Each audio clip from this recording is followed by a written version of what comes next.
دين ومكارم وأخلاق ترفعنا فوق الآفاق. في خيمة أبها ندعوكم لنقابلكم بالأشواق. في خيمة أبها ندعوكم لنقابلكم بالأشواق. إن الحمد لله نحمده ونستعينه ونستغفره ونتوب إليه، ونعوذ بالله من شرور أنفسنا وسيئات أعمالنا. من يهده الله فلا مضل له، ومن يضلل فلا هادي له. وأشهد أن لا إله إلا الله وحده لا شريك له، وأشهد أن محمدًا عبده ورسوله. بلغ الرسالة وأدى الأمانة ونصح للأمة، وجاهد في الله حق جهاده حتى أتاه اليقين، وتركنا على المحجة البيضاء ليلها كنهارها لا يزيغ عنها إلا هالك. فصلوات ربي وسلامه عليه وعلى آل بيته الطيبين الطاهرين، وعلى من تبعهم بإحسان إلى يوم الدين. ثم أما بعد، إخواني وأخواتي، حياكم الله وبياكم في روضة من رياض الذكر تحفكم فيها الملائكة، وتغشاكم الرحمة، وتتنزل عليكم السكينة، ويذكركم الله في من عنده. فما أعظمه والله من لقاء فيه المحبة والإخاء، فيه التعاون والألفة والسعادة والراحة والطمأنينة. ما أعظم هذه الملتقيات، وما أعظم هذه الخيمة المباركة التي يبث منها ويشع منها النور والهداية للبشرية كلها. والله يا أحبتي، بأمثالكم ننتصر، وبأمثالكم نرتقي، وبأمثالكم يرتفع شأن هذه الأمة عالية. كلنا يريد النصرة والتمكين لهذه البلاد الطيبة المباركة، ولبلاد المسلمين على أعداء الدين. كلنا يحب أن ينتصر على نفسه وعلى ذنوبه وعلى معاصيه وعلى شيطانه وعلى جليس السوء. كلنا نحب التمكين في الأرض والاستخلاف في هذه الأرض بما شرع الله سبحانه وتعالى، ولكن بشرط واحد كما بين ذلك سبحانه وتعالى في محكم التنزيل. اسمع وتأمل وتدبر معي يا رعاك الله ويا أمة الله هذه الآية العظيمة في أسباب النصر. قال الله: وعد الله الذين آمنوا منكم وعملوا الصالحات ليستخلفنهم في الأرض وليمكنن لهم دينهم الذي ارتضى لهم وليبدلنهم من بعد خوفهم أمنا يعبدونني لا يشركون بي شيئا. أسمعت يا رعاك الله؟ أسمعت يا أمة الله؟ الإيمان والعمل الصالح هما من أسباب النصرة ومن أسباب النصر في هذه الحياة قبل أن ينتقل الإنسان من هذه الدار. لكن حسبنا أحبتي أن المسبب للنصر هو الله. فلن نتكلم اليوم عن أسباب النصر برمتها، فكلكم يعلمها، وهي معلومة يقينا في فطرة الإنسان وفي قلوب الكثير منا ممن آمن بالله ربا وبالإسلام دينا وبمحمد صلى الله عليه وسلم نبيا ورسولا. لكن سنتكلم عن المسبب للنصر، ألا هو الله. الله سبحانه وتعالى هو الذي يسبب النصر متى ما التجأنا إليه وانطرحنا بين يديه وآمنا به سبحانه وتعالى وتوكلنا عليه. أول النصر على نفسك الأمارة بالسوء، ثانيها على إخوان السوء وجلساء السوء، وثالثها على شياطين الهوى، بل شياطين وحزبه وجنده وأمره ونهيه، ثم النصر على الأعداء كلهم، فنعيش في أمن وسكينة وطمأنينة. ينبغي يا أحبتي أن نتوكل على الله في كل أمورنا. ينبغي أن نتوكل على الله سبحانه وتعالى في كل أمورنا. وإذا تأملنا خطاب التوكل في القرآن والسنة وجدنا أن الله سبحانه وتعالى يأمرنا بأن نتوكل عليه وأن نلتجئ إليه وأن ننطرح بين يديه. فلك الحمد يا الله، لك الحمد يا الله على أن هيأت لنا أسباب النصر، وأن جعلتنا نتوكل عليك في كل أمورنا وفي كل شؤون حياتنا. لك الحمد يا مستوجب الحمد دائما على كل حال، حمد فان لدائم.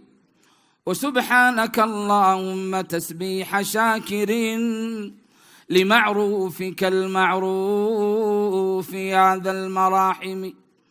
فكم لك من ستر على كل خاطئ، وكم لك من بر على كل ظالم. وجودك موجود وفضلك فائض، وأنت الذي ترجى لكشف العظائم. وبابك مفتوح لكل مؤمل، وبرك ممنوح لكل مصارم. إليك توسلنا بك اغفر ذنوبنا، وخفف عن العاصين ثقل المظالم. وحبب إلينا الحق واعصم قلوبنا من الزيغ والأهواء يا خير عاصم. حسبنا أحبتي في هذه الدقائق القليلة أن نتكلم عن التوكل الحقيقي، التوكل على الله سبحانه وتعالى في كل أمورنا، في كل شؤون حياتنا، في كل أقوالنا وأفعالنا. فخطاب التوكل خطاب رباني، فيه العزة، فيه الرفعة، فيه الرضا، فيه اليقين بالله سبحانه وتعالى. خطاب من الله، من الشكور الجليل سبحانه، يأمرنا أن نتوكل عليه وأن نشكره بقلوبنا وبألسنتنا وبجوارحنا مهما كانت أمورنا في غم وهم وحزن، ومهما تكالب علينا الأعداء وتكالبت علينا الهموم والأحزان من كل جانب. خطاب أحبتي، خطاب التوكل فيه السكينة والطمأنينة والراحة والسعادة متى ما عقله الواحد منا بقلبه وجوارحه مع ذكره لخالقه تسبيحا وتنزيها وإجلالا وتعظيما لله سبحانه وتعالى. خطاب أحبتي، خطاب التوكل فيه التسليم بقضاء الله وقدره. متى ما أصيب الواحد منا بمصيبة في نفسه وأهله وماله وولده فليتوكل على الله وليرضى وليسلم بالله سبحانه وتعالى. فلما الحزن ولما الكآبة ولما الهموم والأحزان، وربك سبحانه وتعالى هو المصرف لهذه الأمور. خطاب أحبتي، خطاب التوكل هو خطاب النصرة، بل هو خطاب السلامة للقلب من الغل والحقد والبغضاء والضغينة وكل شح وكل أمر سيء والعياذ بالله. خطاب التوكل فيه استشعار بعظمة الله سبحانه وتعالى وبمعيته لك أنت أيها الإنسان.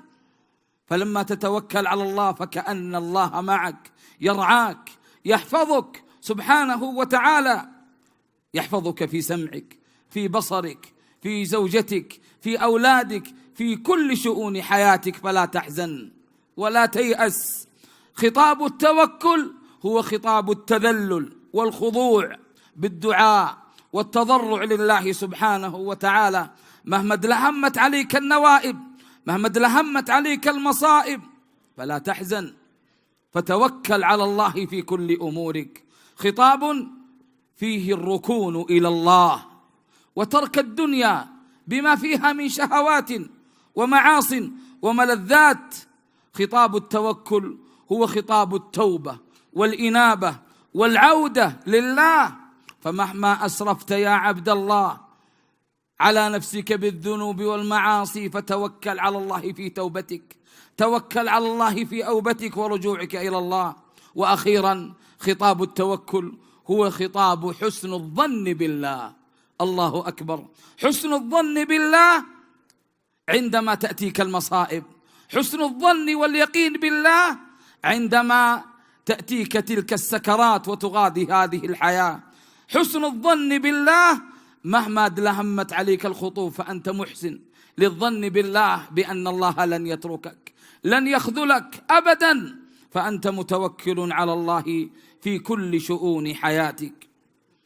إذا اشتملت على اليأس القلوب وضاق لما به الصدر الرحيب، وأوطأت المكاره واطمأنت وأرست في أماكنها الخطوب، ولم تر لانكشاف الضر وجها ولا أغنى بحيلته الأريب، أتاك على قنوطك منه غوث يمن به القريب المستجيب، وكل الحادثات وإن تناهت فموصول بها فرج قريب.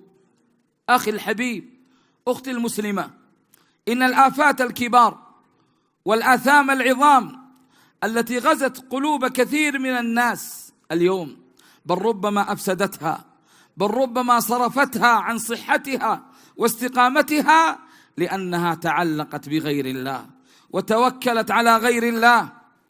اعتمادها على غير الله في جلب المنافع ودفع المضار واستعانتها وركونها إلى غير الله تعالى، كل هذه الأمراض تسبب ضعف الإيمان، ضعف الإيمان في القلوب. فإن قوة التوكل مستودة من قوة الإيمان، فمهما ضعف إيمان العبد ضعف توكله على الله. سعادتك يا عبد الله، سعادتك والله مرهونة بحسن التوكل عليه في الأمور كلها. وإن بلوغ هذه المنزلة العظيمة لهي والله منة عظيمة وفضل من الله للعبد، أن تجد ذاك العبد متوكل على الله في كل أموره، مهما أصابه من هم وغم وحزن وفقر وحاجة فهو متوكل على الله، يعلم علم اليقين أن الله لن يخذله. فمن توكل على الله حق التوكل سكن قلبه واطمأنت نفسه ولذ عيشه. لذلك حقيقة التوكل أحبتي لا يعرفها الكثير من الناس اليوم إلا من رحم الله، ومن كان معه قلم فليكتب ما هي حقيقة التوكل.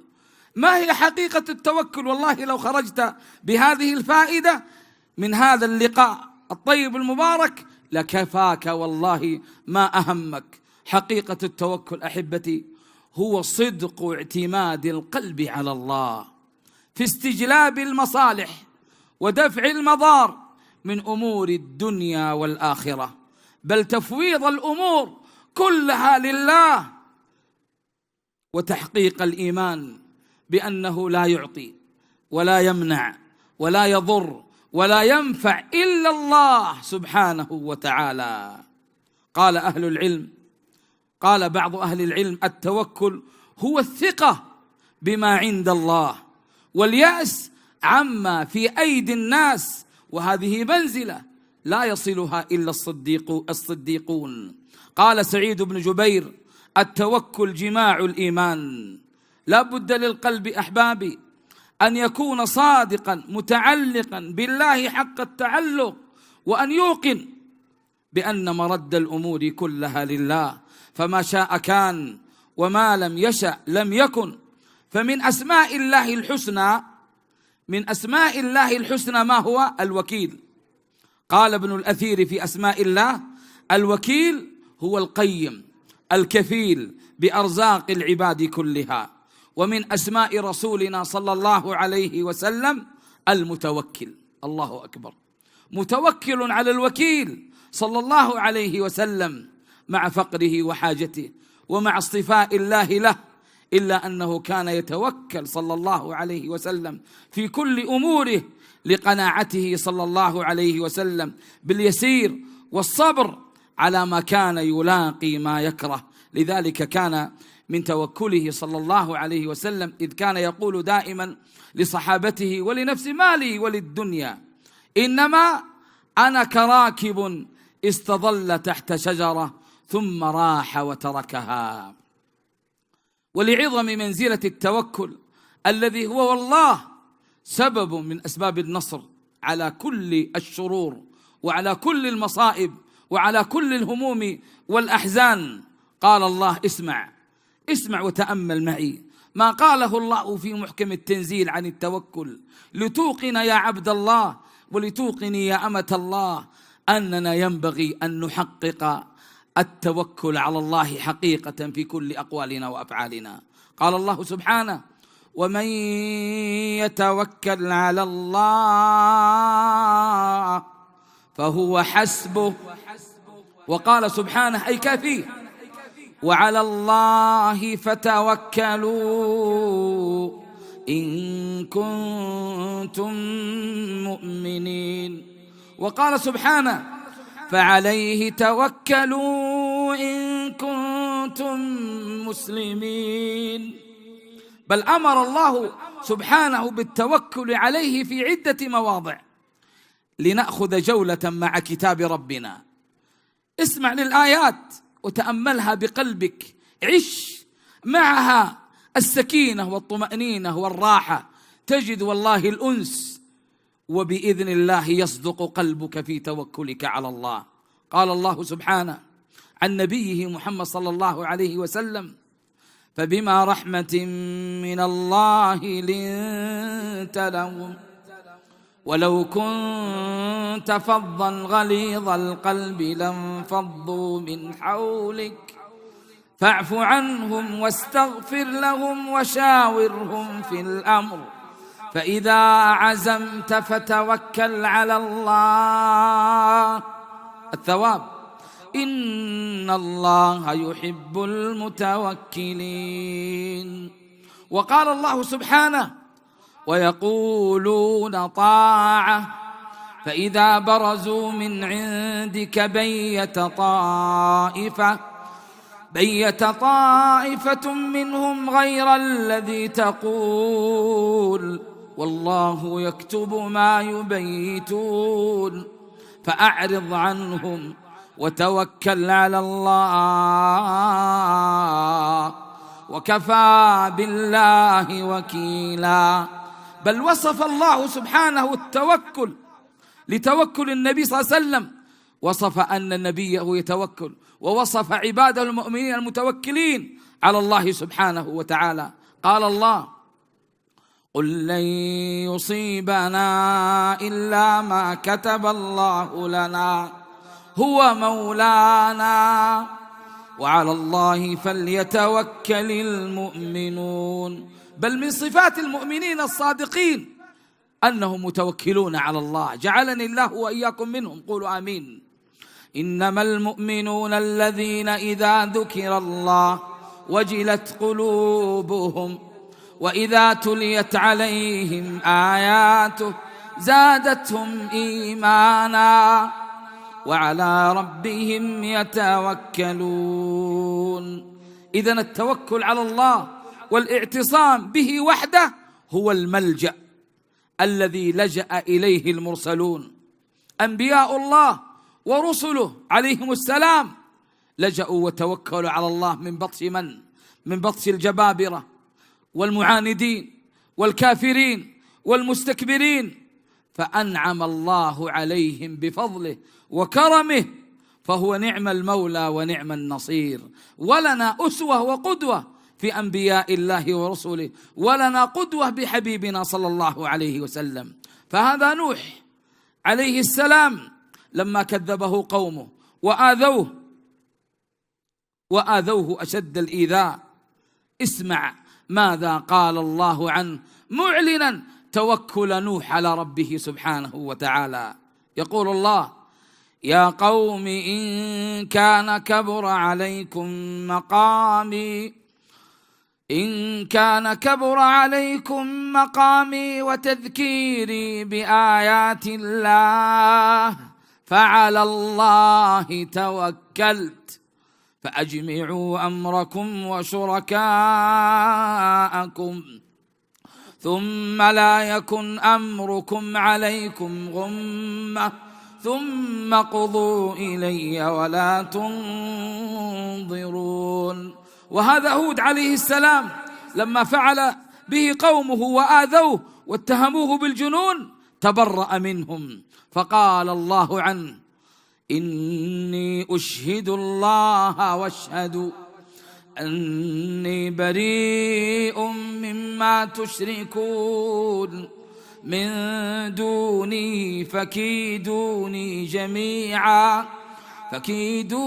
جميعا ثم لا تنظرون. ثم قال: إني توكلت على الله ربي وربكم ما من دابة إلا هو آخذ بناصيتها إن ربي على صراط مستقيم.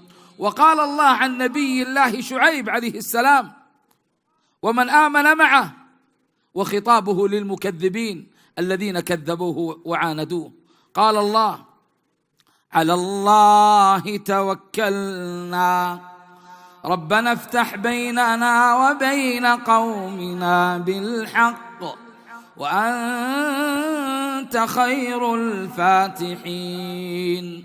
وموسى عليه السلام لما طغى فرعون ومن معه من بني إسرائيل، طغى فرعون على موسى ومن معه وأرادوا إيذاءهم بل قتلهم وتتبعهم، فآمن موسى وتوكل على الله حقيقة التوكل، وأخبر قومه بحقيقة التوكل في مواجهة هذا الطغيان العظيم والصبر على العذاب المهين. فقال الله عنهم: فقالوا على الله توكلنا ربنا لا تجعلنا فتنة للقوم الظالمين ونجنا برحمتك من القوم الكافرين.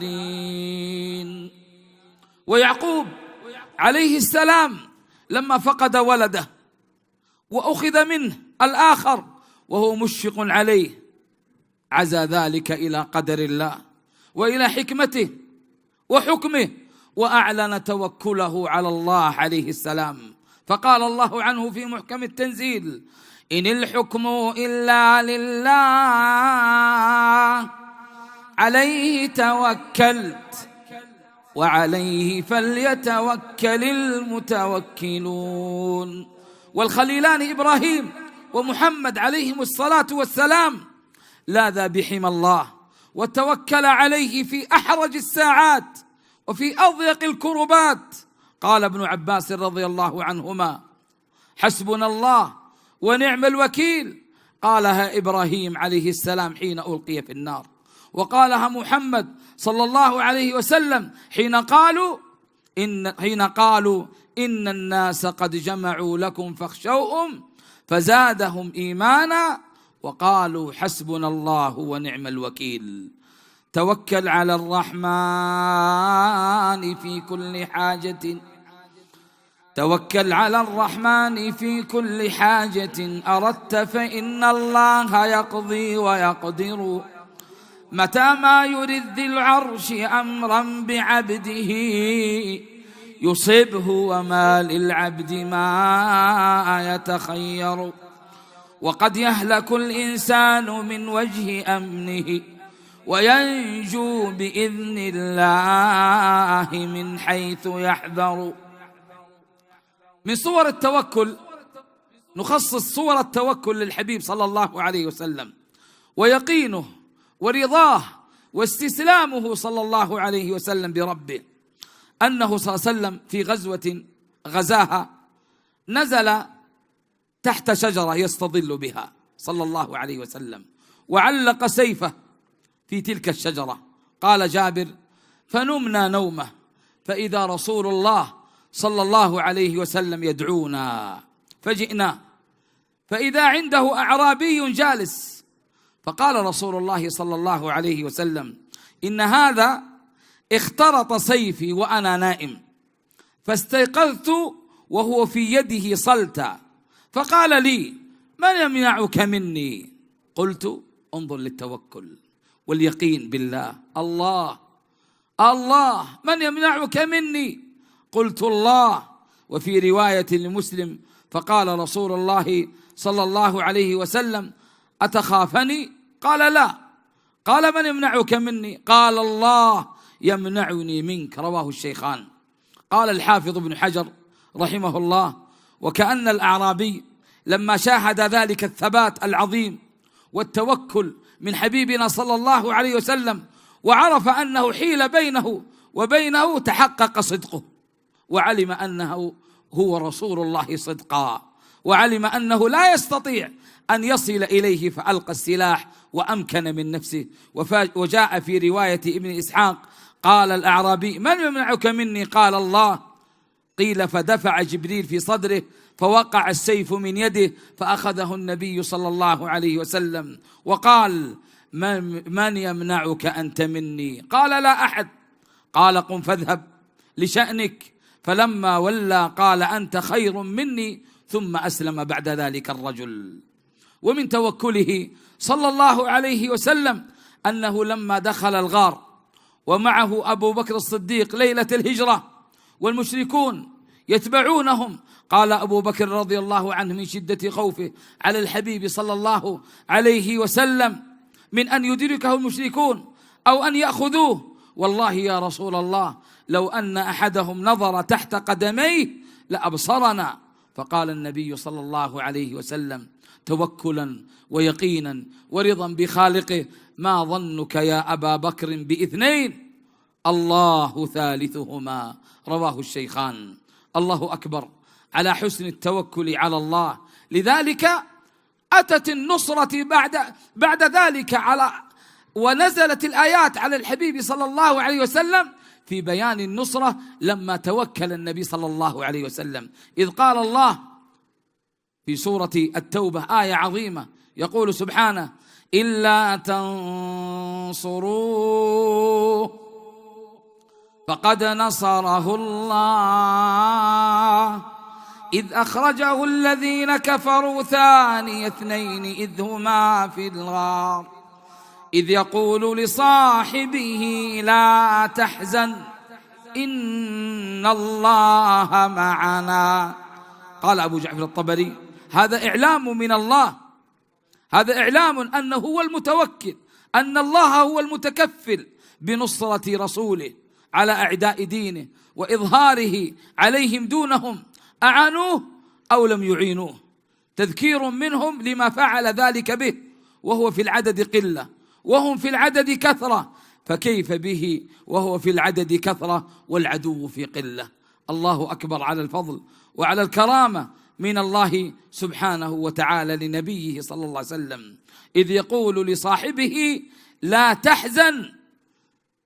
فإن أبا بكر خاف من الطلب أن يعلموا بمكانهما فجزع من ذلك، فقال لا تحزن فالله معنا،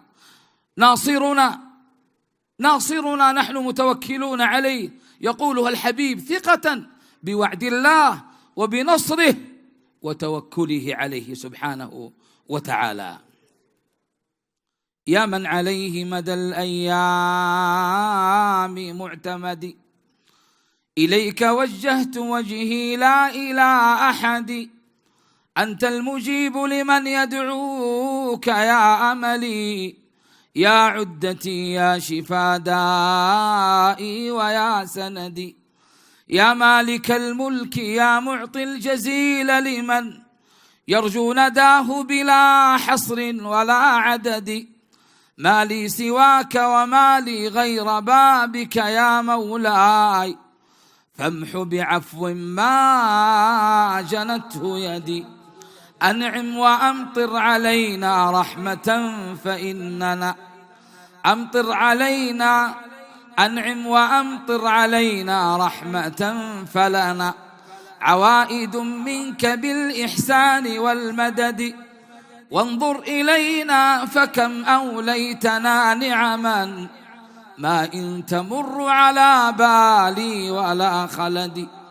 يا من أجاب دعائي عند مسألتي ومن عليه وإن أخطأت معتمدي. ثم الصلاة على المختار من مضر ما ناحت الورق في غصن مدى الأبد. الله أكبر.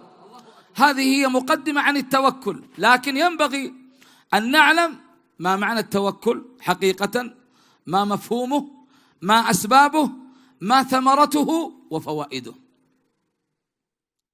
ولعلنا في هذه الدقائق أن ننتهي.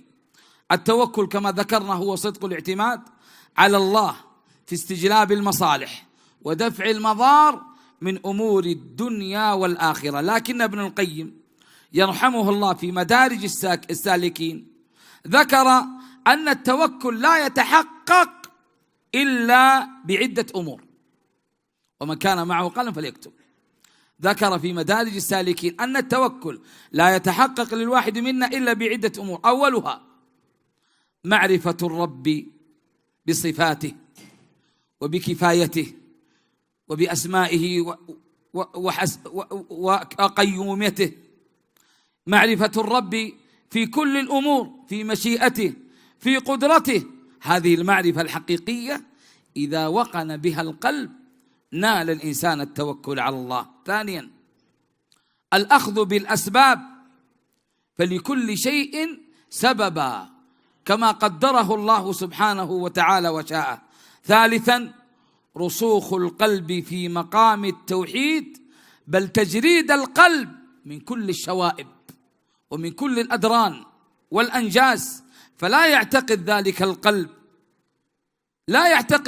القلب في الله إلا خيرا مهما أصيب ومهما ابتلي، فلا يتوكل إلا على الله كما قال الله: إليه يرجع الأمر كله فاعبده وتوكل عليه وما ربك بغافل عما تعملون. الرابع لا يتعلق بالأسباب، لكن يعتبر ويعتمد على مسبب الأسباب، فمسبب الأسباب هو الذي سبب الأسباب.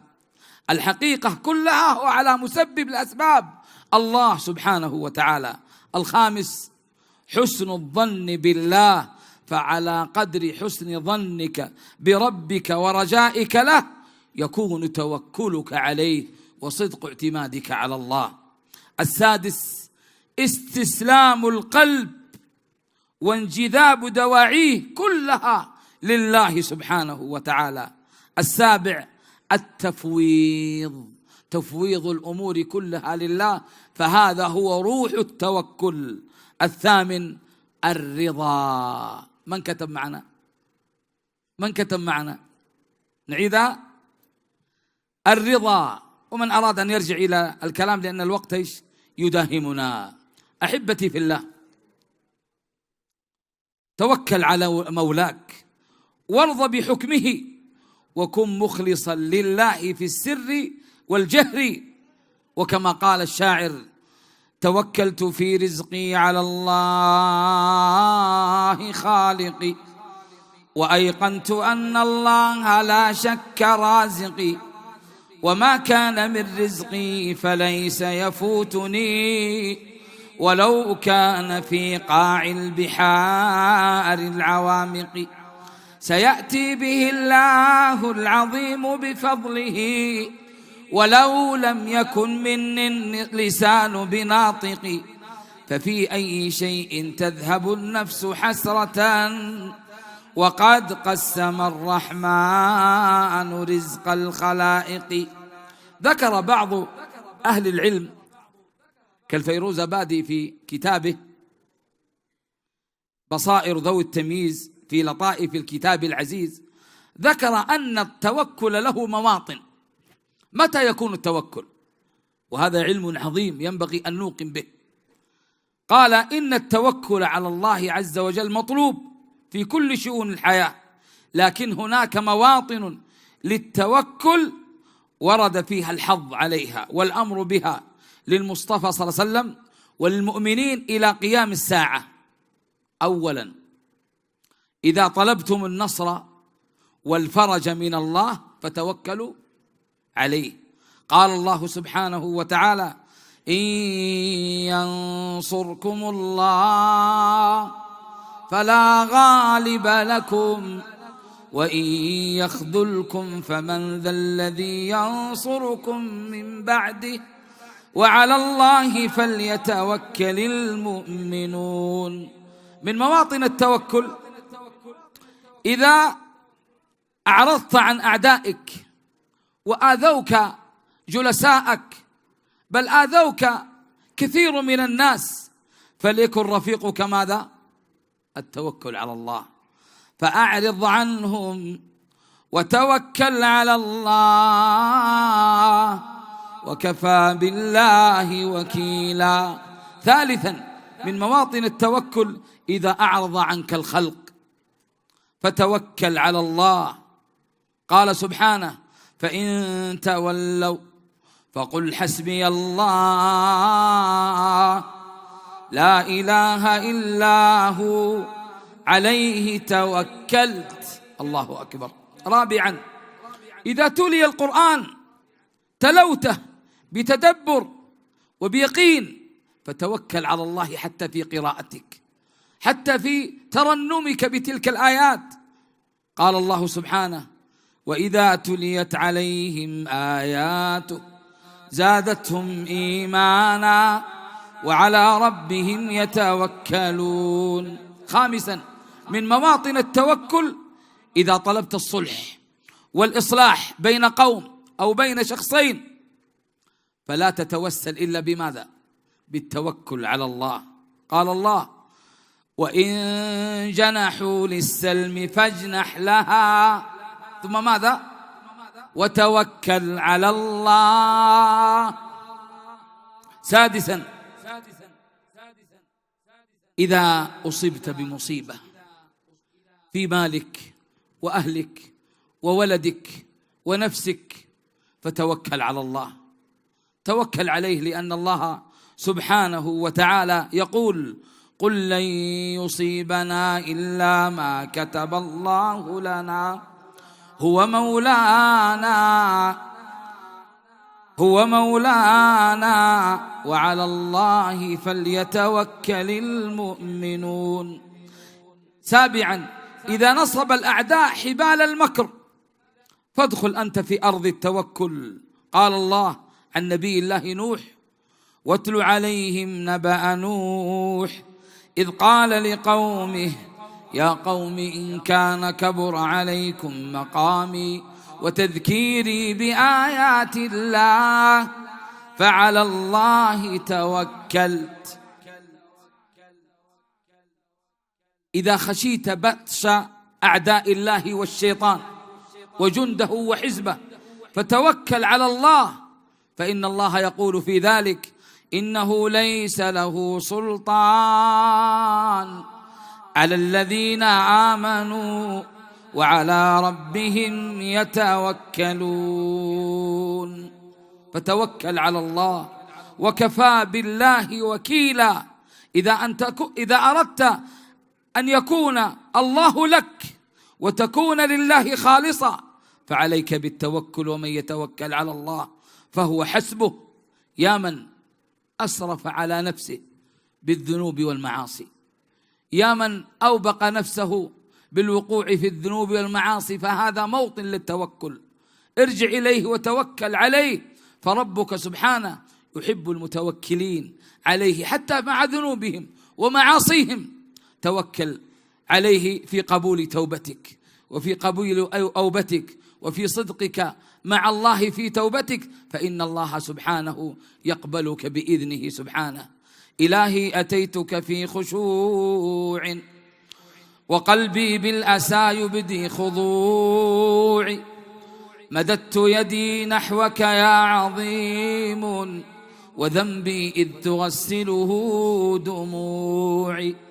إلهي أين أذهب والخطايا تكبلني تهشم في ضلوعي، فكم أبحرت في دنياي لهوا وكم سوفت أن أبدي رجوعي، وها قد جئت يدعوني إليك سجودي يا إلهي أو ركوعي. رفعت إليك كفي يا رحيم، وأنت الواهب المعطي الكريم. لجأت إليك والظلماء حولي، وأنت النور والحق القويم. نصل أحبتي أخيرا إلى فوائد التوكل.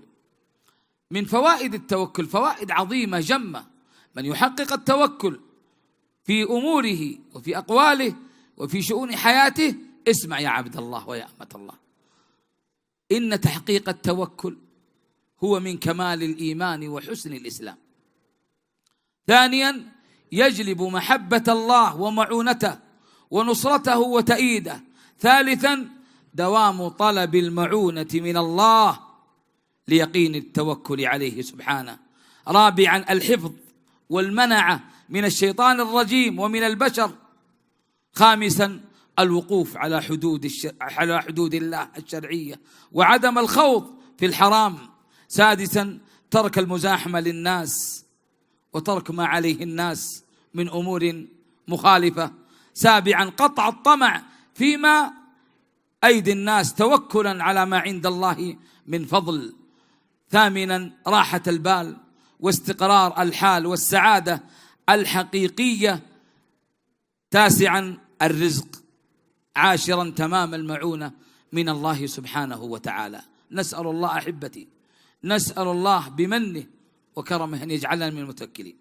نسأل الله أحبتي بمنه وكرمه وبأسمائه الحسنى وبصفاته أن يجعلنا من المتوكلين، وأن يجعلنا ممن نتوكل عليه حقيقة التوكل.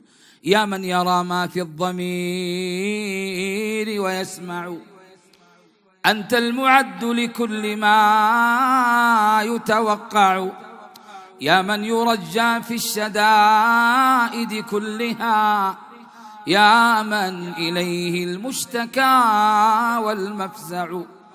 يا من خزائن ملكه في قول كن أمن، فإن الخير عندك أجمع.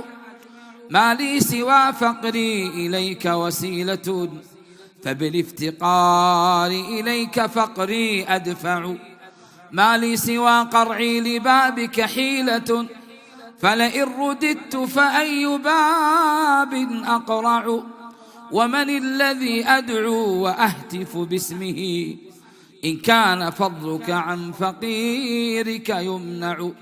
حاشا لجودك أن تقنط عاصيا، الفضل أجزل والمواهب أوسع.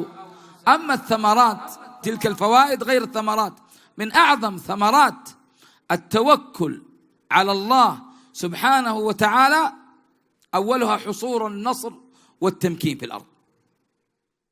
أن الله سبحانه وتعالى يمكن للمتوكلين في هذه الأرض، والاستخلاف حقيقة الاستخلاف على استقامة وعلى شرع الله وعلى ثوات واتباع للقرآن ولسنة النبي العدنان صلى الله عليه وسلم. فإن الله قال: إن ينصركم الله فلا غالب لكم، وإن يخذلكم فمن ذا الذي ينصركم من بعده، وعلى الله فليتوكل المؤمنون.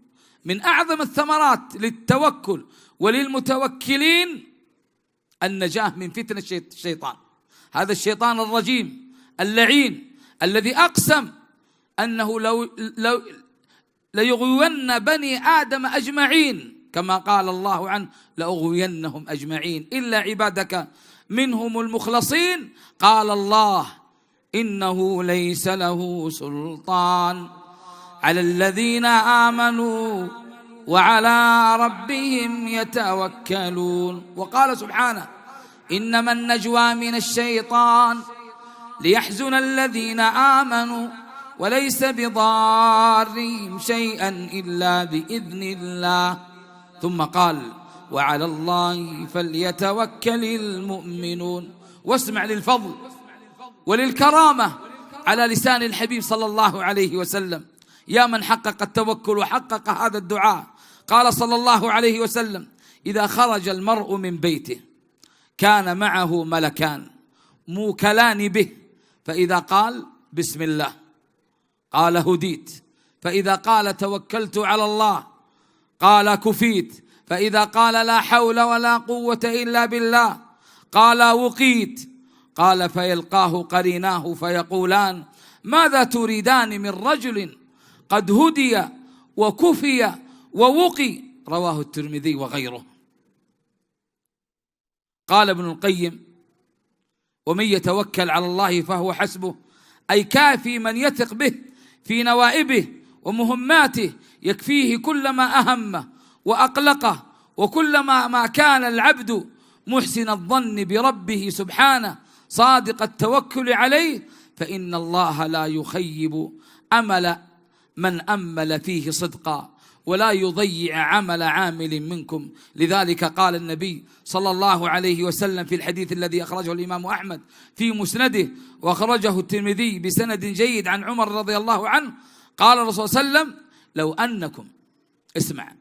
لو أنكم توكلتم على الله حق توكله لرزقكم كما يرزق الطير تغدو خماصا، أي تذهب في الصباح جائعة وتروح بطانا، أي ترزع في المساء شبعة. لا والله لا إله إلا الله. فتوكل يا عبد الله في كل أمورك، فإن الله سبحانه وتعالى يعطيك ما توكلت عليه. ومن أعظم ثمرات التوكل أن التوكل يورث الأمل في الفوز بالمطلوب والنجاة من المكروه. كلنا يريد الجنة والنجاة من إيش؟ من النار. فلنتوكل على الله، فإن الله سبحانه وتعالى سيهدينا رشدنا، ولا يقنط من رحمة الله إلا الضالون. لما قال يعقوب اذهبوا فتحسسوا من يوسف وأخيه ولا تيأسوا من روح الله إنه لا ييأس من روح الله إلا القوم الخاسرون.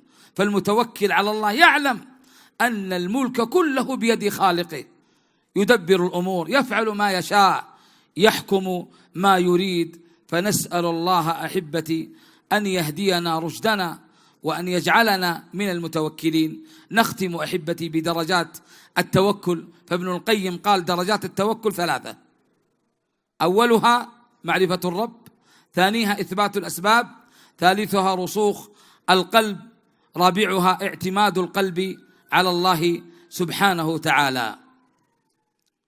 نسأل الله أحبتي أن يجعلنا من أهل التوكل وممن يتوكل على الله حق توكله، وينال بذلك سعادة الدارين.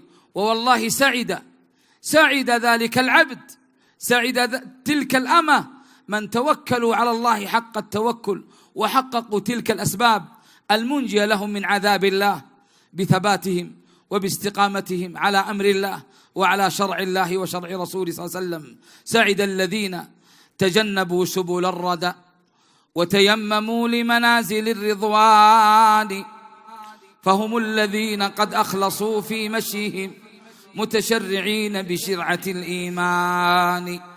صحبوا التوكل في جميع أمورهم مع بذل جهد في رضا الرحمن، عبدوا الإله على اعتقاد حضوره فتبوأوا في منزل الإحسان. حركاتهم وهمومهم وعزومهم لله لا للخلق والشيطان، نعم الرفيق لطالب السبل التي تفضي إلى الخيرات والإحسان. اللهم حبب في قلوبنا التوكل عليك يا ذا الجلال والإكرام. اللهم اجعلنا لك ذاكرين، لك شاكرين، لك أواهين منيبين، متوكلين عليك يا حي يا قيوم يا ذا الجلال والإكرام. اللهم أدم الأمن والأمان في ربوع هذه البلاد. اللهم انصرنا على من بغى علينا. اللهم حقق لنا أسباب النصر في هذه البلاد وفي بلاد المسلمين قاطبة يا حي يا قيوم. اللهم من أرادنا وأراد ديارنا وأراد مقدساتنا بسوء، وأراد بشبابنا فتنة، وأراد بنسائنا تبرج صفورا، وأراد بالمسلمين مكرا وكيدا فاجعل كيده في نحره واجعل تدبيره تدميرا عليه يا سميع الدعاء. اللهم انصر إخواننا المستضعفين في مسجد الأقصى وفي فلسطين وفي بلاد الشام وفي العراق وفي بورما وفي كل مكان. اللهم انصرهم على من عاداهم. اللهم إنهم حفاة فاحملهم وجياع فأطعمهم ومظلومون فانتصر لهم يا ناصر المظلومين يا ناصر المظلومين. انصر دينك وكتابك وسنة نبيك وعبادك المؤمنين. اللهم انصر جنودنا البواسير على الثغور. اللهم تقبل شهداءهم. اللهم أعنهم وسددهم واحفظهم بحفظك وارعهم برعايتك يا قوي يا عزيز يا ذا الجلال والإكرام. اللهم وفق ولي أمرنا لما تحبه وترضاه. هيئ له البطانة الصالحة الناصحة التي تدله على الخير وتعينه عليه يا حي يا قيوم. حقق لنا موعودك على لسان حبيبك صلى الله عليه وسلم. قوموا مغفورا لكم قد بدل سيئاتكم وحسنات. لكن اعلموا أحبابي أن هذه الجهود الطيبة المباركة وهذه الخيمة المباركة ما أتت عن فراغ، إنما أتت عن جهود وعن استفراغ الوسع والمال والجهد. فإخوانكم في تنمية الموارد يريدون منكم أن تتبرعوا بما تجود به أنفسكم، فما نقص مال من صدقة. والله إن هذا الريال الذي تدفعه وتلك 100 ريال وال1000 وغيرها سواء كان للرجال أو النساء لهي في ميزان حسناتك عند الله عظيمة، يرفعك الله بها في أعلى عليين. فالله سبحانه وتعالى قد وعد المتصدقين المنفقين بالثواب الجزيل وبالرفعة العظيمة، فالمرء في ظل صدقته يوم القيامة. فلا يخرج أحدكم أحبابي من هذه الخيمة المباركة إلا وقد تبرع بما يجود به نفسه، وقد وعد الله المتبرعين بالثواب كما ذكرنا. فلا تستخسر أي مبلغ تدفعه في تنمية الموارد هذه الخيمة. فإخوانكم محتاجون أولا إلى الدعاء ومحتاجون إلى الصدقة، فعندهم عجز في قيام هذه المناشط وهذه المنافع وهذه الوسائل العظيمة. نسأل الله أن يرفع قدرهم وأن يعلي منزلتهم وأن يبارك في جهودهم وفي كل ما يبذلونه من جهد، إنه ولي ذلك والقادر عليه. والسلام عليكم ورحمة الله وبركاته. دين ومكارم وأخلاق ترفعنا فوق الآفاق. في خيمة أبها ندعوكم لنقابلكم بالأشواق.